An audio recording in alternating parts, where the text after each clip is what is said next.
Hello, this is Angela Anderson with Thankful Art. Today I'm going to be showing you how to paint some fun and colorful backgrounds on paper. We'll be using the papers in my Inspirational Quotes live stream video for the hashtag ThinkPinkArt event that's going on this weekend to honor breast cancer awareness.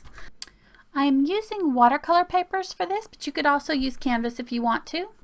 So as you can see, I've placed my stencil mask down on my paper, and now I'm spraying it with medium misters. It's a permanent ink, and then let this dry completely. I'm going to use this wet stencil later, so you'll see that, so don't throw that away. When it's completely dry, you're going to apply a light wash of paint over the top, and I'm using a light green here, and you'll see that wherever that first layer of white is, it'll give it a little bit of a lighter color than the paint, because the paint will kind of soak into the paper, but wherever that first layer was, it'll resist. And then I finished it off by spraying a little bit of white and a little bit of yellow just to kind of give it a little splatter. And that's our first paper. So our second paper, we're using the back side there that had the extra ink on the front of it, and we're pressing that down on our paper, and this is just a plain old resist technique. I've let it dry, and now I'm using a light blue, a light purple, and just kind of varying the colors as I work around the paper. And this actually turned out a lot better than my first paper did. I thought you could really see the resist technique coming through. You can see those flowers from the stencil showing up. So it turned out really lovely. It's a red, violet, and an ultramarine blue that I'm using here. And the shimmer misters are slightly shimmery, and so they give a really neat effect. Okay, this is my third paper, and I'm using Airbrush Medium with ultramarine blue, just putting on a light wash of color. And the Airbrush Medium will make your paints a little bit more permanent. Then I tried doing a lift technique with my trivet there, but it didn't work out too well with the watered down paint. So now I'm adding Bombay blue India ink. And this is really dark, so I didn't intend for it to be quite this dark. It was like, wow, but it worked out okay in the end. You'll see. So I just set it down, pressed it down. This is kind of a stamping technique, but this just kind of shows you can use the stamp out of just about anything with a cool pattern on it. I tried to wipe off some of the ink, but that ink is really permanent. It's like stuck on there. So, but the India ink is great because it is super permanent, and you can paint right over it. It works great with acrylics. So I'm using some Airbrush Medium again, and I've got the red violet color, and I'm lightly washing over everything to give it kind of a purpley tone. And I'll do some more here in a second with this, but I've got to let it dry first. And then I'm going to stencil over it with some kind of a purpley pink color. I used that red violet, added some white and a little bit of the blue, and I've stuck my stencil down, and I'm just pouncing on some fairly dry paint. It's not really thick.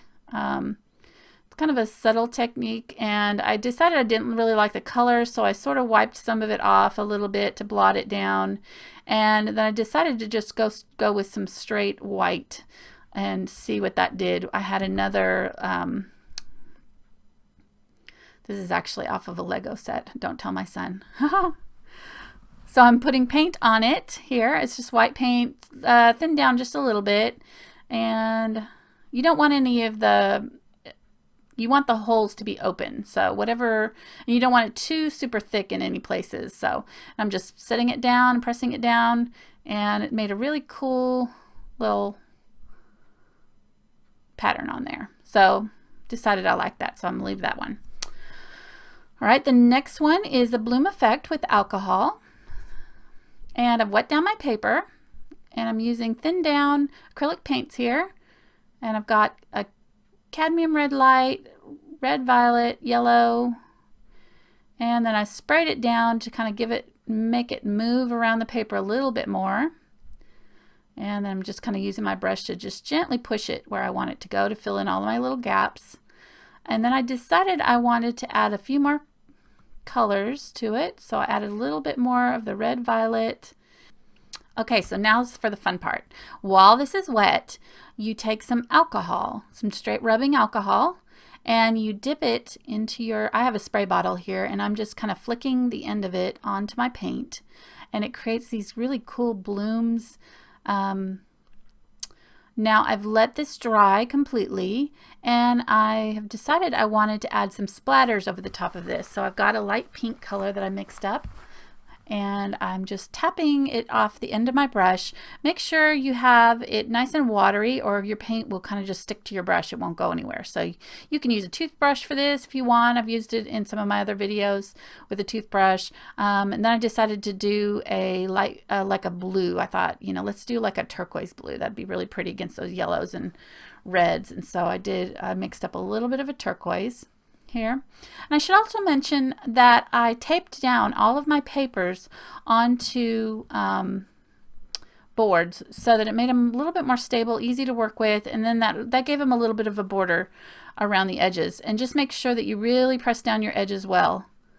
Okay, so now that's completely dry, and I decided I wanted to tone down that yellow a little bit, so I took some phthalo blue and I just lightly washed over everything with the phthalo blue.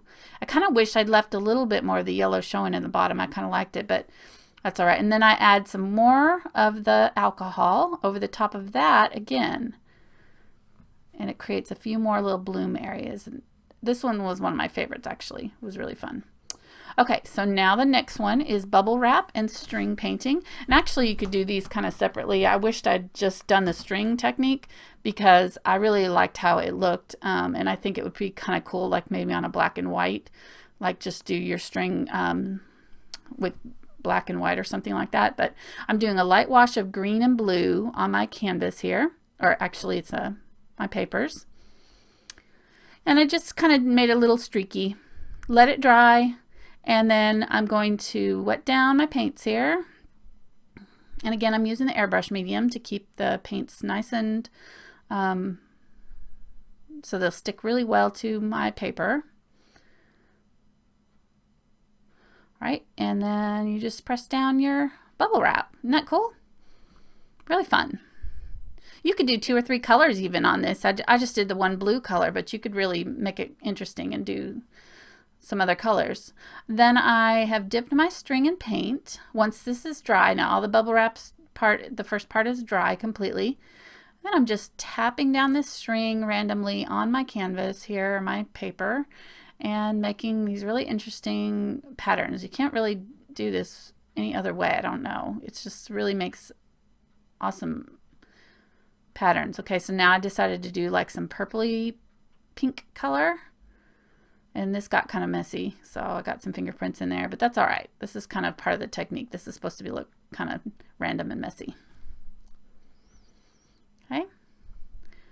Paper number 6 is an ombre effect with salt. So I have wet down my canvas, and at the very bottom I'm doing a darker area, and as I get to the top I'm adding more and more water so that I have a darker blend up into the light. So put your darkest color down at the bottom and then blot it off a little bit, and then get a little bit of water and work your way back up, and just work quickly back and forth while it's wet. You don't want to overblend it. The paper will start to pill if you do.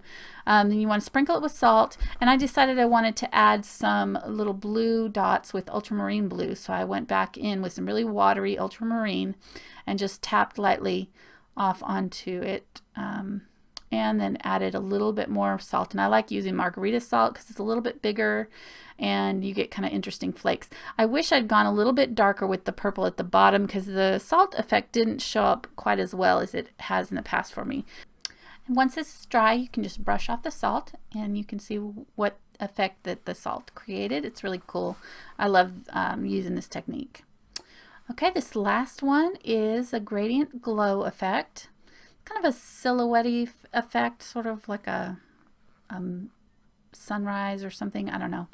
Anyhow, so what you're going to do is, you can see I put my pink down, and then I added white to the very center, and while that pink is still wet, I worked my way out from the center didn't put a lot of white in there because you don't want it to overwhelm all of the pink. You just kind of want it to start to blend as you go out the edges. And I decided I wanted my pink around my edges a little darker, so I went back in, added a little bit of the darker pink, and here again I'm still working with it wet. You want to work quickly, and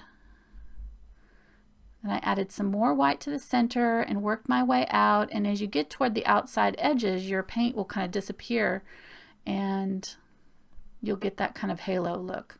Okay, so now it's dry completely, and I've added this stencil mask that I had, and I've used white paint on my little pouncer, and I'm doing straight white in the middle, but then as it goes out to the outer edges, most of the paint is gone out of my stencil, or out of my pouncer, and so I'm getting some really nice light color towards the outside, and I'm barely touching it out the outside edges there and kind of dry brushing the outer edges so that it's got a little bit of a glow.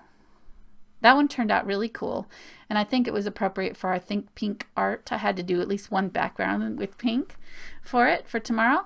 When you peel off your tape from your boards, you just want to kind of keep it in a vertical, straight up and down, like at a right angle to your paper, and just peel slowly.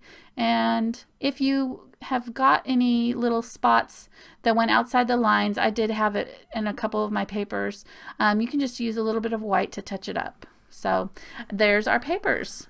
I've numbered them so you can see the order. They're kind of all mixed up in this picture, but we did 7 papers. Hope you enjoyed it, and hope you can check out my live stream tomorrow. I'll be painting over the top of these and doing some inspirational quotes for our Think Pink Art Breast Cancer Awareness event from this Creative Arts Collaboration Board.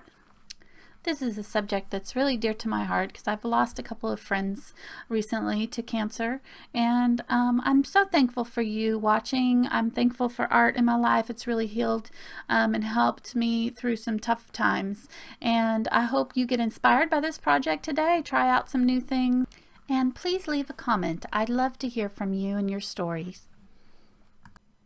If you've enjoyed today's video, please subscribe and share it on your social media, Pinterest, Facebook, wherever.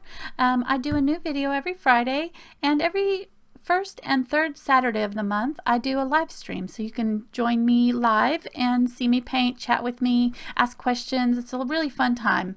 Thank you for watching. I hope to see you next time. Bye-bye.